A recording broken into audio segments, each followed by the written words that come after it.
Za vse živinorejce in klavnice v Evropski uniji veljajo enaka pravila. Živali in meso morajo biti pregledani pred zakolom, med njim in po njem. A v enem od poljskih obratov, kjer so zakole opravljali zunaj delovnega časa, nadzora ni bilo. Torej so delovali nezakonito. Zato so že pod drobnogledom policije in preiskovalcev.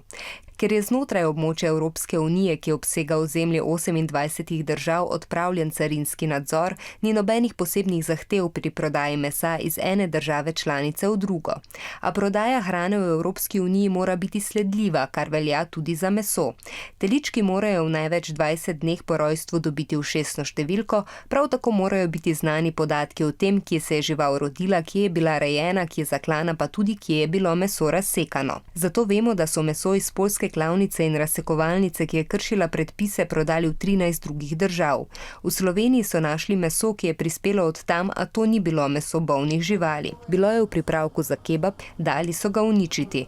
Pri analizi 2 vzorcev mesa iz drugih poljskih klavnic so inšpektorji našli bakterijo salmonelo, ki povzroča drisko in bruhanje. Tudi tega bodo uničili. Pristojne službe pa še vedno pregledujejo večjo količino mesa iz omenjene države. Inšpektorji uprave za varno hrano, veterinarstvo in varstvo rastlin tudi sicer opravljajo nadzor nad mesom, ki ga lahko kupimo v Sloveniji. Naključno ga izberejo s polic in skladišč ter preverjajo, ali ustreza zastavljenim merilom. Vse meso, ki ga lahko kupimo, bi moralo biti varno.